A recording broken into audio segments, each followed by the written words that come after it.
ಮನೆ ಕಟ್ಟುವಾಗ 3 ವಿಷಯ ನೆನಪಿಟ್ಕೋಬೇಕು. ಎಲ್ಲದಕ್ಕಿಂತ ಮುಖ್ಯವಾಗಿರುವಂತದ್ದು ಒಂದು ವಿಷಯ ಏನಂದ್ರೆ ನಿಮ್ಮ ಮನೆ ಎಂಟ್ರೆನ್ಸ್. ನೋಡಿ, ಕ್ಯಾಲೆಂಡರ್ ಯಾವಾಗ್ಲೂ ಪೂರ್ವದ ಗೋಡೆಗೆ ಇರಬೇಕು. ಆದ್ರೆ ಯಾವುದೇ ಕಾರಣಕ್ಕೂ ನಾವು ಓಡಾಡುವಂತ ಜಾಗ, ಎಕ್ಸಾಂಪಲ್ ನಾವು ಇದು ಓಡಾಡುವಂತ ಜಾಗ, ಇದ್ರ ಮೇಲ್ಗಡೆ ಗಡಿಯಾರವನ್ನ ಹಾಕಬಾರ್ದು. ಕಾಲದ ಕೆಳಗಡೆ ನಾವು ಓಡಾಡಬಾರ್ದು.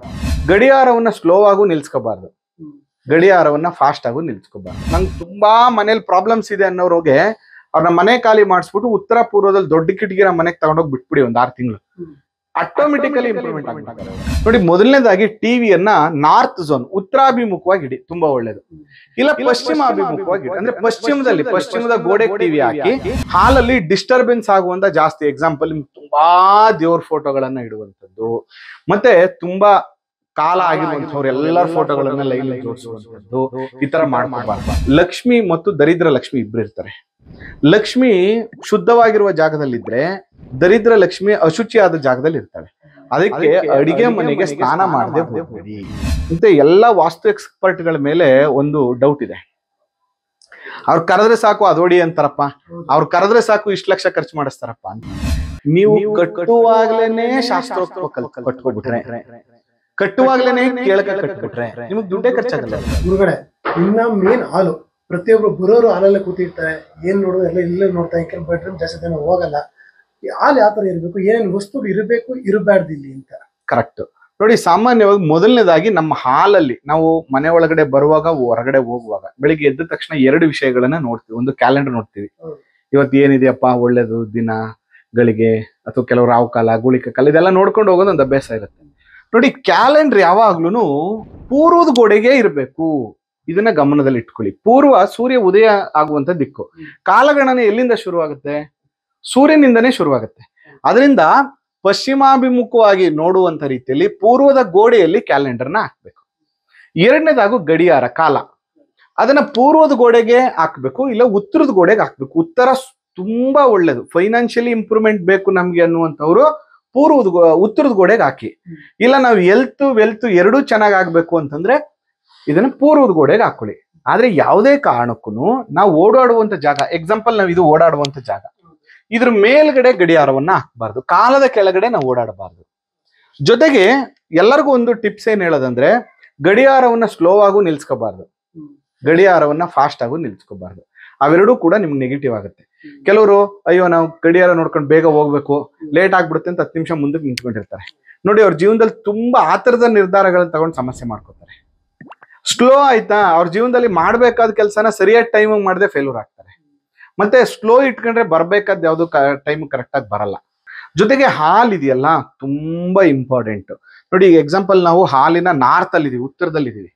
ಉತ್ತರದಲ್ಲಿ ಯಾವುದೇ ಮನೆ ನೀವು ನೋಡಿ, ನಂಗೆ ತುಂಬಾ ಮನೇಲಿ ಪ್ರಾಬ್ಲಮ್ಸ್ ಇದೆ ಅನ್ನೋರಿಗೆ ಅವ್ರನ್ನ ಮನೆ ಖಾಲಿ ಮಾಡಿಸ್ಬಿಟ್ಟು ಉತ್ತರ ಪೂರ್ವದಲ್ಲಿ ದೊಡ್ಡ ಕಿಟಕಿನ ಮನೆಗೆ ತಗೊಂಡೋಗಿ ಬಿಟ್ಬಿಡಿ ಒಂದ್ 6 ತಿಂಗಳು, ಆಟೋಮೆಟಿಕಲಿ ಇಂಪ್ರೂವ್ಮೆಂಟ್ ಆಗ್ಬಿಡ್ತಾರೆ ಅವರು. ಉತ್ತರದಲ್ಲಿ ಒಂದು ಕಿಟಕಿ ಕೊಡ್ಲೇಬೇಕು ನಾವು. ಮತ್ತೆ ಆದಷ್ಟು ಹಾಲ್ನ ಐವರಿ, ಇಡೀ ಮನೆಯನ್ನ ಮಲ್ಟಿ ಕಲರ್ ಯೂಸ್ ಮಾಡೋದ್ರ ಬದಲು ಐವರಿ, ಲೈಟ್ ಐವರಿ ಕಲರ್ ಗಳನ್ನ ಬಳಸಿ ಮನೆ ಇಂಪ್ರೂವ್ಮೆಂಟ್ಸ್ ಆಗುತ್ತೆ, ಕಾಮ್ನೆಸ್ ಅನ್ನ ಕೊಡುತ್ತೆ. ಜೊತೆಗೆ ತುಂಬಾ ಜನಕ್ಕೆ ಟಿವಿಯಲ್ಲಿ ಇಡ್ಬೇಕು ಅಂತ ಪ್ರಶ್ನೆ. ದೇವ್ರ ಫೋಟೋಗಳು ಕೂಡ ಇರ್ತಾರೆ ಹಾಲಲ್ಲಿ. ಕರೆಕ್ಟ್. ನೋಡಿ, ಮೊದಲನೇದಾಗಿ ಟಿವಿಯನ್ನ ನಾರ್ತ್ ಝೋನ್, ಉತ್ತರಾಭಿಮುಖವಾಗಿ ಇಡಿ, ತುಂಬಾ ಒಳ್ಳೇದು. ಇಲ್ಲ ಪಶ್ಚಿಮಾಭಿಮುಖವಾಗಿ ಇಡಿ, ಅಂದ್ರೆ ಪಶ್ಚಿಮದ ಗೋಡೆಗೆ ಟಿವಿ ಹಾಕಿ, ಇಲ್ಲ ಅಂದ್ರೆ ಉತ್ತರದ ಗೋಡೆಗೆ ನೀವು ಟಿವಿಯನ್ನ ಹಾಕಿ. ಇದರಿಂದ ನಿಮ್ಗೆ ಟಿವಿ ನೋಡುವಾಗ ಕೂಡ ಸ್ಟ್ರೆಸ್ ಲೆವೆಲ್ ಜಾಸ್ತಿ ಆಗಲ್ಲ, ನಿಮ್ಗೆ ಖುಷಿಯನ್ನ ಕೊಡುತ್ತೆ. ಮತ್ತೆ ನೀವು ನಾರ್ತ್ ಝೋನ್ ಅಲ್ಲಿ ಇದೀರಿ, ಉತ್ತರ ಝೋನ್ ಅಲ್ಲಿ ಸಾಮಾನ್ಯವಾಗಿ ನಾರ್ತ್ ಈಸ್ಟ್ ಅಲ್ಲಿ ನಾವು ಹಾಲ್ಗಳನ್ನ ಮಾಡ್ತೀವಿ. ದಯವಿಟ್ಟು ನಿಮ್ಮ ಸೋಫಾ ಬಣ್ಣಗಳನ್ನ ಈ ತರ ಲೈಟ್ ಕಲರ್ಗಳಿಗೆ ಹೋಗಿ, ಯಾವುದೇ ಕಾರಣಕ್ಕೂ ಅಥವಾ ಲೈಟ್ ಬ್ಲೂ, ಲೈಟ್ ಗ್ರೀನ್ ಈ ತರದ್ ಬಳಸ್ಕೋಬಹುದು, ಅಥವಾ ಲೈಟ್ ಕಲರ್, ಲೈಟ್ ಕ್ರೀಮ್ ಬಳಸಿ. ರೆಡ್ ಕಲರ್ನ ಯಾವತ್ತೂ ಬಳಸಬೇಡಿ.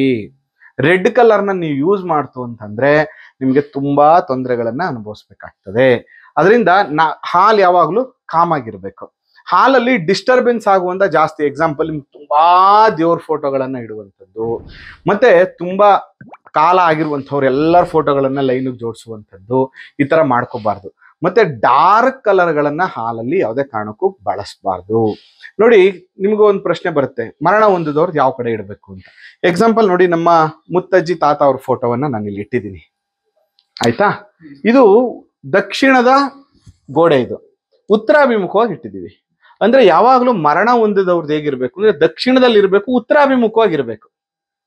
ಮತ್ತೆ ಒಳಗಡೆ ಒಂದು ಸ್ಪೇಸ್ ಇದ್ರೆ, ಡೈನಿಂಗ್ ಹಾಲ್ ಸ್ಪೇಸ್ ಏನಾದ್ರು ಇದ್ರೆ ಅಂತ ಜಾಗಗಳಲ್ಲಿ ಪರ್ಸನಲ್ ಆಗಿ ಹಾಕೊಳ್ಳಿ ಅಂತ ಹೇಳ್ತೀವಿ. ಅಥವಾ ಕಣ್ಣಿಗೆ ದೊಡ್ಡದಾಗಿ ಬಂದವರಿಗೆ ಹಿಂಸೆ ಆಗುವಂತ ರೀತಿಯಲ್ಲಿ, ನಿಮ್ಗೆ ಹಿಂಸೆ ಅವ್ರು ನೋಡಿದ ತಕ್ಷಣ ಅದು ಮೆಮೊರಿ ಆಗುವಂತ ರೀತಿಯಲ್ಲಿ ಇಟ್ಕೋಬಾರ್ದು. ಒಂದು ಚಿಕ್ಕದಾಗಿ ಇಟ್ಕೊಳ್ಳೋದ್ರಿಂದ ಒಳ್ಳೇದಾಗುತ್ತೆ. ಅದರಿಂದ ಎಷ್ಟು ಕಾಮಾಗಿ ನೀವು ಮನೆಯನ್ನ ಇಟ್ಕೋತಿರೋ ಅಷ್ಟು ಅಭಿವೃದ್ಧಿಯನ್ನ ನೀವು ಕಾಣ್ತೀರಿ. ಎಲ್ಲದಕ್ಕಿಂತ ಮುಖ್ಯವಾಗಿರುವಂತದ್ದೊಂದು ವಿಷಯ ಏನಂದ್ರೆ ನಿಮ್ಮ ಮನೆ ಎಂಟ್ರೆನ್ಸ್ ಅಲ್ಲಿ ಒಂದೊಂದು ದಿಕ್ಕುಗೂನು ಎರಡೆರಡು ಶುಭ ದಿಕ್ಕುಗಳು ಅಂತ ಇದೆ. ಈಗ ಪೂರ್ವದಲ್ಲಿದ್ರೆ ಒಂದು ನಾರ್ತ್ ಈಸ್ಟ್ ಉಚ್ಚ ಸ್ಥಾನದಲ್ಲಿ ಇರಬೇಕು, ಇಲ್ಲ ಅಂದ್ರೆ 3 ಅಥವಾ 4ನೇ ಭಾಗದಲ್ಲಿ ಇರಬೇಕು. ದಕ್ಷಿಣ ಅಂತ ಬಂದ್ರೆ 4ನೇ ಭಾಗದಲ್ಲಿ ಇರಬೇಕು ಅಥವಾ ಆಗ್ನೇಯದ ಕಾರ್ನರ್ ಅಲ್ಲಿ ಇರಬೇಕು. ಪಶ್ಚಿಮ ಅಂತ ಬಂದಾಗ ನೈಋತ್ಯದಿಂದ 3-4ರಲ್ಲಿ ಇರಬೇಕು. ಉತ್ತರ ಅಂತ ಬಂದಾಗ 3-4-5ರಲ್ಲಿ ಇರಬೇಕು. ಈ ತರ ಭಾಗ ಮಾಡಿ, ಯಾರು ಶುಭ ನಡಿಗೆ ಅಶುಭ ನಡಿಗೆ ಅಂತ ಕರಿತೀವಿ ನಾವು. ಮನೆಯ ನಡಿಗೆ ಯಾವಾಗಲೂ ಒಳಗಡೆ ಬರುವ ಶುಭವಾಗಿರ್ಬೇಕು, ಅವಾಗ ನಾವು ಅಭಿವೃದ್ಧಿನ ಆಗ್ತೀವಿ. ಅದರಿಂದ ಮನೆ ಕಟ್ಟುವಾಗ ನಿಮ್ಮ ಎಂಟ್ರೆನ್ಸ್ ಅನ್ನ ಸರಿಯಾದ ರೀತಿಯಲ್ಲಿ ನೀವು ನಿರ್ಮಾಣ ಮಾಡ್ಕೊಂಡ್ರೆ 100% ಅಭಿವೃದ್ಧಿಯನ್ನ ಕಾಣುವಂಥದ್ರಲ್ಲಿ ಅನುಮಾನವೇ ಬೇಡ. ಗುರುಗಳೇ, ಇನ್ನೊಂದು, ಈಗ ಮನೆ ಎಂಟ್ರೆನ್ಸ್ ಆ ದೇವಸ್ಥಾನ ತಂದೊಂದು ಕಾಯಿ ಕಟ್ತಾರೆ, ಕುದುರೆಗೆ ಆಳ ಹಾಕ್ತಾರೆ, ಕರೆಕ್ಟ್, ಆ ತರದೆಲ್ಲ ಮಾಡ್ಬೋದಾ? ಅದೆಲ್ಲವನ್ನ ಈಗ ನಾ ಕಾಲಿಂಗ್ ಬೆಲ್ ಹಾಕಿದ್ದೀನಲ್ಲ ಆ ಜಾಗದಲ್ಲಿ ಹಾಕೋಬೇಕು. ಆಯ್ತಾ? ಜೊತೆಗೆ ನಾನು ಹೇಳೋದೇನಂದ್ರೆ ಅದನ್ನ ಹಾಕೊಳ್ಳಿ, ತಪ್ಪು ಅಂತ ನಾನು ಹೇಳಲ್ಲ, ಇಟ್ಸ್ ಗುಡ್. ಬಟ್ ನೀವು ಮನೆಯನ್ನ ಎನರ್ಜೈಸ್ ಆಗಿ ಇಟ್ಕೊಂಡ್ರೆ, ಅಥವಾ ನಿಮ್ಮ ದೇವ್ರ ಮನೆಯನ್ನ ಎನರ್ಜೈಸ್ ಆಗಿ ಇಟ್ಕೊಂಡ್ರೆ, ಪ್ರತಿನಿತ್ಯ ಮಂತ್ರ ಅಥವಾ ಒಂದು ಒಳ್ಳೆ ಯಂತ್ರ, ಮತ್ಸ್ಯ ಯಂತ್ರ ನೋಡಿ, ಮನೆಯ ವಾಸ್ತು ದೋಷ ನಿವಾರಣೆಗೆ ಗೃಹ ದಿಗ್ಬಂಧನ ಯಂತ್ರ, ಮನೆಯ ಸಕಲ ವಾಸ್ತು ದೋಷ ನಿವಾರಣೆಗೆ ಮತ್ಸ್ಯ ಯಂತ್ರ. ಅದನ್ನ ಇಟ್ಕೊಂಡು ವಾಸ್ತು ಪ್ರಕಾರ ನೀವು ಮನೆ ಕಟ್ಕೊಂಡು ಡೈಲಿ ಎದ್ದು ಸ್ನಾನಾದಿಗಳನ್ನ ಮಾಡಿ ಪೂಜೆ ಮಾಡ್ಕೊಂಡು ಬಂದ್ರೆ ನಿಮ್ಗೆ ಇನ್ಯಾವುದ್ರ ಅವಶ್ಯಕತೆನೂ ಇಲ್ಲ. ನಮ್ಗೆ ಕಾಯಿಲೆಗಳು ಜಾಸ್ತಿ ಆದಾಗ ಬೇರೆ ಬೇರೆ ಮಾತ್ರೆ ತಗೋಬೇಕು. ನಮ್ಮ ಕಾಯಿಲೆಗಳೇ ಇಲ್ಲ ಅಂದ್ರೆ ಏನಕ್ಕೆ ತಗೋಬೇಕು ಅಲ್ವಾ? ಹಂಗೆ ಮನೆಯನ್ನ ಆ ತರ ಲೆಕ್ಕ ತಗೊಂಡಾಗಿದ್ರೆ ನಮ್ಮ ಮನೆ ಎಲ್ಲಾ ಮೂಲೆಯಲ್ಲೂ ಯಂತ್ರಗಳು ಹಾಕಿರ್ಬೇಕಿತ್ತು ನಾನು, ಯಾಕಂದ್ರೆ ನಾನು ವಾಸ್ತು ಹೇಳೋನು, ಕರೆಕ್ಟಾ? ಬಟ್ ನನ್ನ ಮನೆ ನಾನು ತುಂಬಾ ಎನರ್ಜೈಸ್ ಆಗಿ ಇಟ್ಕೊಳ್ಳೋದ್ರಿಂದ ಅದ್ರ ಅವಶ್ಯಕತೆ ನನಗೆ ಜಾಸ್ತಿ ಬರಲ್ಲ. ಅದರಿಂದ ದೇವ್ರ ಮನೆಯನ್ನ ಚೆನ್ನಾಗಿ ಇಟ್ಕೊಳ್ಳಿ, ಅದು ತುಂಬಾ ಇಂಪಾರ್ಟೆಂಟ್. ಮತ್ತೆ ಹೆಣ್ಮಕ್ಳಿಗೆ ಹೇಳೋದೇನಂದ್ರೆ, ಲಕ್ಷ್ಮಿ ಮತ್ತು ದರಿದ್ರ ಲಕ್ಷ್ಮಿ ಇಬ್ರು ಇರ್ತಾರೆ. ಲಕ್ಷ್ಮಿ ಶುದ್ಧವಾಗಿರುವ ಜಾಗದಲ್ಲಿದ್ರೆ ದರಿದ್ರ ಲಕ್ಷ್ಮಿ ಅಶುಚಿಯಾದ ಜಾಗದಲ್ಲಿ ಇರ್ತಾಳೆ. ಅದಕ್ಕೆ ಅಡಿಗೆ ಮನೆಗೆ ಸ್ನಾನ ಮಾಡದೆ ಹೋಗ್ಬೇಡಿ. ಯಾರು ಹಲ್ ಬ್ರಷ್ ಮಾಡದೆ ಸ್ನಾನ ಮಾಡದೆ ಡೈಲಿ ಹೋಗಿ ಅಡಿಗೆ ಮಾಡ್ತಾರೋ ಅವ್ರ ಮನೆಯಲ್ಲಿ ಆರೋಗ್ಯದ ಸಮಸ್ಯೆಗಳು ಜಾಸ್ತಿ ಆಗುತ್ತೆ ಮತ್ತು ದರಿದ್ರತೆ ಜಾಸ್ತಿ ಆಗುತ್ತೆ. ಇಲ್ಲ ಸರ್, ನಮ್ಮ ಮನೇಲಿ ಸಿಕ್ಕಾಪಟ್ಟೆ ಶ್ರೀಮಂತರು ನಾವು ಅಂತ ಹೇಳಿ ಅವ್ರ ಮನೇಲಿ ಮಕ್ಕಳ ಮದುವೆ ಲೈಫ್ ಚೆನ್ನಾಗಿರಲ್ಲ, ಮಕ್ಕಳ ಪ್ರಾಬ್ಲಮ್ ಇರಲ್ಲ, ಗಂಡ ಎಲ್ಲ ಇರ್ತಾನೆ, ಹೆಂಡತಿ ಎಲ್ಲೋ ಇರ್ತಾನೆ, ದುಡ್ಡಿರುತ್ತೆ, ನೆಮ್ಮದಿ ಇರಲ್ಲ. ಅದಕ್ಕೋಸ್ಕರ ಅಡಿಗೆ ಮನೆಯನ್ನ ಚೆನ್ನಾಗಿ ಇಟ್ಕೊಳ್ಳಿ. ಮತ್ತೆ ನಮ್ಮ ಹತ್ರ ಒಂದು ಸೂತ್ರ ಇದೆ, ನಮ್ಮ ಬ್ರೀತಿಂಗ್ ಸ್ಪೇಸ್ ಎಷ್ಟು ಇರುತ್ತೋ ಅಷ್ಟು ಸ್ಪೇಸಲ್ಲಿ ನಾವೆಲ್ಲ ವಾಸ ಮಾಡಬೇಕು ಅಂತ.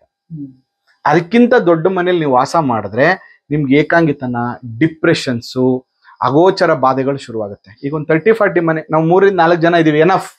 ಡುಪ್ಲೆಕ್ಸ್ ಮನೆನೂ ಕಟ್ಟಬೇಡಿ ಅಂತ ಹೇಳ್ತೀವಿ ನಾವು. 6 ಜನ 7 ಜನ ಇದ್ದೀರಾ, ಓಕೆ ಡುಪ್ಲೆಕ್ಸ್ ಹೋಗಿ, ಅಥವಾ 50-30 ಮನೆಗೆ ಹೋಗಿ ಅಂತ ಹೇಳ್ತೀವಿ. ನೀವ್ ಇರೋದ್ 3 ಜನ 60-40 ಮನೆ ಕಟ್ಬಿಟ್ರೆ ನೀವು ಆ ಮನೆಯಲ್ಲಿ ಯಾರನ್ನು ಮಾತಾಡ್ಸಲ್ಲ, ಡಿಪ್ರೆಷನ್ ಜಾಸ್ತಿ ಆಗುತ್ತೆ, ಹೆಲ್ತ್ ಪ್ರಾಬ್ಲಮ್ ಜಾಸ್ತಿ ಆಗುತ್ತೆ.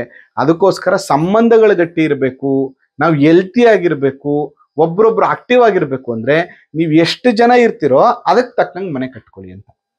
ಅದು ಖಂಡಿತ ರಿಸಲ್ಟ್ ಕೊಡುತ್ತೆ. ಮನೆ ಕಟ್ಟುವಾಗ 3 ವಿಷಯ ನೆನ್ಪಿಟ್ಕೋಬೇಕು. ಒಂದು ಆಯ, ಮನೆಯ ಅಳತೆ, ಮತ್ತು ಆ ನಿವೇಶನದಲ್ಲಿ ಯಾವ ಜಾಗದಲ್ಲಿ ಮನೆ ಕಟ್ಟಬೇಕು. ಎರಡನೇದು ಬಂದು ಕಟ್ಟಡ, ಇದನ್ನ ದೇಹ ಅಂತ ಕರಿತೀವಿ. ದೇಹ ಹೆಂಗಿರ್ಬೇಕು.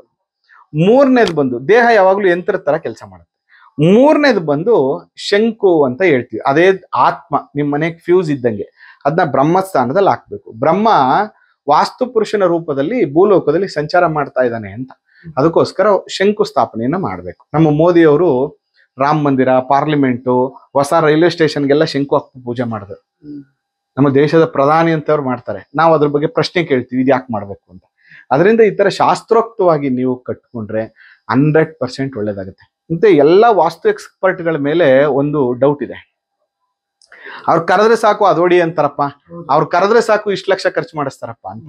ನೀವು ಕಟ್ಟುವಾಗ್ಲೇನೆ ಶಾಸ್ತ್ರೋಕ್ತವ ಕಟ್ಕೊಬಿಟ್ರೆ, ಕಟ್ಟುವಾಗ್ಲೇನೆ ಕೇಳಕ ಕಟ್ಬಿಟ್ರೆ ನಿಮಗ್ ದುಡ್ಡೇ ಖರ್ಚಾಗಲ್ವಲ್ಲ.